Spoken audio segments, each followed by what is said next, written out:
The clock struck 1:50 in the morning when the relative silence of the Venezuelan capital was shattered by a series of deafening blasts that vibrated through the concrete foundations of the city.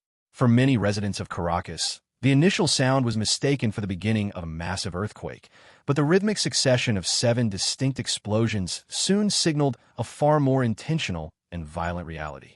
Flames erupted from the Generalissimo Francisco de Miranda Air Base, better known as La Carlota, sending massive plumes of black smoke into the night sky while the city's electrical grid flickered and then died. Across the capital, the familiar orange glow of streetlights vanished, replaced by the terrifying strobe of secondary explosions and the distant wail of emergency sirens. In the hills of Pedar and the luxury towers of Chao, people rushed to their balconies, looking down at a city that had suddenly become a front line. The air was thick with the smell of burning jet fuel and ozone, as the first reports began to trickle onto social media through dwindling cellular data signals. It was the beginning of an event that would fundamentally alter the geopolitical landscape of the entire Western Hemisphere forever. From across the Caribbean, the confirmation of the unfolding chaos came not through official diplomatic cables, but via a series of rapid-fire social media posts from the President of the United States. Donald Trump announced to a stunned global audience that he had personally authorized a targeted military operation to dismantle the strategic infrastructure of what he termed a hostile regime. He characterized the strikes as a necessary measure to ensure regional security and to protect American interests from escalating threats. Almost simultaneously, the Pentagon confirmed that a coordinated strike package involving stealth aircraft and long-range precision missiles had been deployed against high-value military installations. Beyond the initial strikes in Caracas, reports began to surface of similar engagements in coastal regions like La Guaira and Higuerot, where naval assets and radar installations were reportedly neutralized within minutes. The sheer speed and technical precision of the American intervention suggested months of clandestine planning and intelligence gathering. As the world watched in real time, it became clear that this was not merely a show of force or a brief skirmish, but a comprehensive and decapitating strike aimed at the very heart of the Venezuelan military establishment and its command and control capabilities. The most shocking development of the night arrived shortly after the initial bombardment, when American officials made the stunning claim that Nicolás Maduro had been apprehended. According to reports coming out of Washington, an elite unit, widely believed to be Delta Force, executed a high-stakes extraction mission under the cover of the primary airstrikes. The operation allegedly targeted a secure location where Maduro and his wife, Cilia Flores, were seeking refuge as the bombs began to fall. Within an hour of the first explosion, the United States claimed that the Venezuelan leader was no longer on national soil, having been flown to an undisclosed location outside the country. This narrative suggested a level of tactical penetration that few had thought possible, implying that the U.S. military had precise, real-time intelligence on the dictator's movements. While the White House celebrated what it called a liberation, the news sent shockwaves through the remaining loyalists within the Venezuelan government. If true, the removal of Maduro represented the most significant forced regime change in South America in decades. The world scrambled to verify these claims, as the absence of any televised address from Maduro lent a chilling weight to the American reports. In the wake of the explosions and the reported capture of their leader, the Venezuelan government spiraled into a state of visible and frantic desperation. Vice President Delcy Rodríguez emerged as the primary voice of the embattled administration, appearing on a grainy, emergency broadcast to denounce the American actions. She described the strikes as a cowardly act of imperialist aggression and a flagrant violation of international law and national sovereignty. With a voice trembling with visible emotion, Rodríguez demanded proof of life for Nicolás Maduro and his wife, refusing to officially concede that they had been captured while acknowledging their current absence from the palace. She immediately declared a national state of emergency and a state of external commotion, calling upon every citizen and soldier to defend the fatherland against the foreign invaders. However, with communication lines severed and the military hierarchy in shambles, the effectiveness of her call to arms remained uncertain. The streets of Caracas became a labyrinth of checkpoints and confusion, as low-ranking soldiers looked for orders that were no longer coming. The revolutionary rhetoric that had sustained the government for years was now being tested by the cold reality of superior kinetic force. While the world attention was fixed on the capital, the scope of the American military operation extended far beyond the valley of Caracas. Precision-guided munitions found their marks at Fort Tiuna, the sprawling military complex that serves as the nerve center for the Venezuelan army. Witnesses reported secondary explosions that lasted for hours, suggesting that major ammunition depots had been successfully targeted. In the coastal cities, the strategic importance of the Caribbean shoreline was underscored by the destruction of naval batteries and communication towers. This was a systematic dismantling of the country's defensive posture, designed to prevent any coordinated counterattack or the mobilization of the Air Force. The FAA's immediate issuance of a notice to air missions effectively turned the country into a no-fly zone, warning all civilian aircraft to steer clear of the volatile airspace.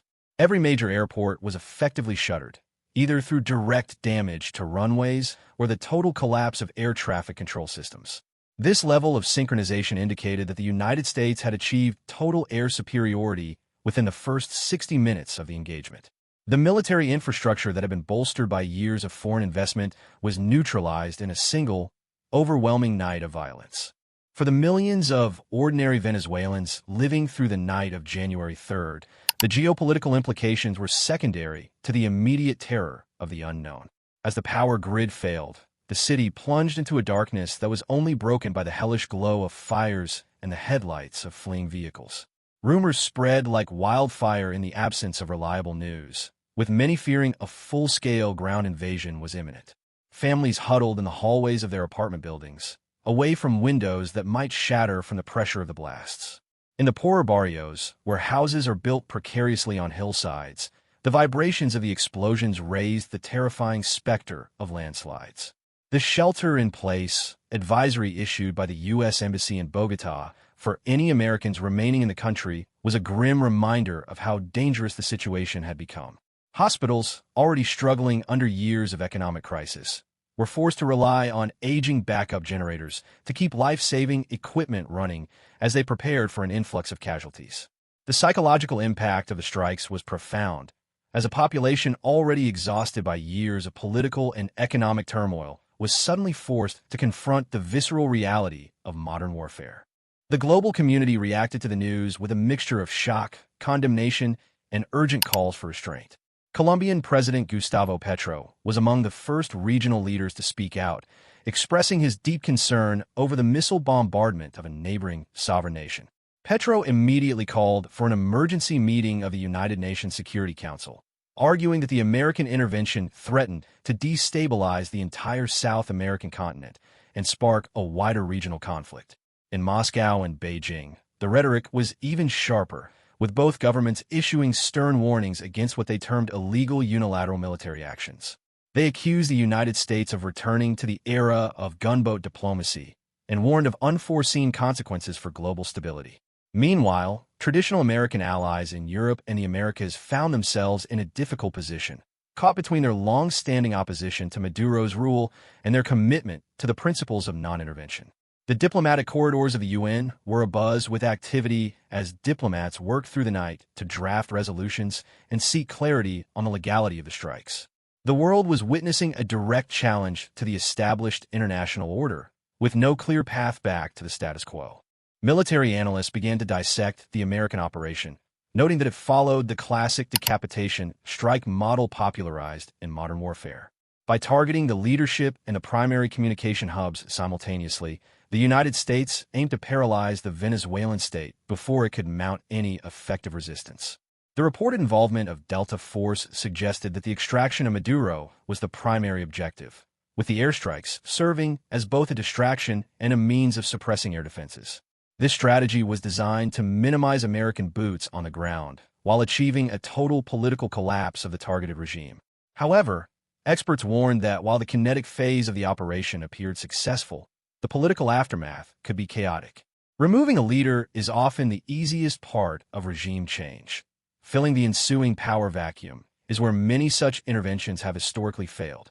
With the Venezuelan military scattered and the civilian government in hiding, the risk of internal factional fighting and the rise of local warlords became a pressing concern. The U.S. had successfully broken the Venezuelan state's grip on power, but in doing so, it had assumed a massive responsibility for whatever would emerge from the ruins of the old administration. As the sun began to rise over a scarred Caracas, the true scale of the humanitarian challenge became apparent. The destruction of infrastructure and the collapse of the central government threatened to turn an existing crisis into a catastrophe.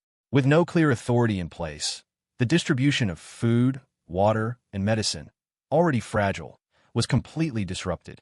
Tens of thousands of people began to move toward the borders with Colombia and Brazil, fearing that the airstrikes were only the beginning of a prolonged conflict. This new wave of displacement threatened to overwhelm the resources of neighboring countries that were already hosting millions of Venezuelan refugees. International aid organizations issued desperate pleas for the establishment of humanitarian corridors and the cessation of hostilities to allow for the delivery of emergency supplies. The lack of electricity and internet made it nearly impossible to coordinate relief efforts or for families to check on the safety of their loved ones.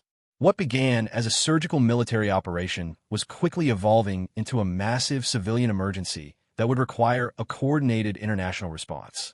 The liberation touted by Washington was, for many on the ground, a new and terrifying chapter of suffering and uncertainty in an already painful national history. The events of January 3, 2026, have left Venezuela at a historic crossroads, with no clear map for the journey ahead. The reported capture of Nicolás Maduro and the systematic destruction of his military's capabilities have ended an era of governance that defined the country for over a decade. Yet, the price of this transition is a nation in shock, its infrastructure in ruins, and its future shrouded in the fog of war. Whether a new, democratic government can rise from the ashes remains the central question of the hour. The United States now faces the daunting task of managing the aftermath of its intervention, while the international community must grapple with the precedent set by such a bold and controversial action. As the smoke clears from the craters at La Carlota and the people of Caracas emerge from their homes, they find a country fundamentally transformed. The silence that has followed the thunder of the explosions is not one of peace, but of profound uncertainty. Venezuela has been forcibly pushed into a new reality, and the world can only watch and wait to see if this violent rupture leads to a genuine rebirth or to even deeper cycles of conflict and despair.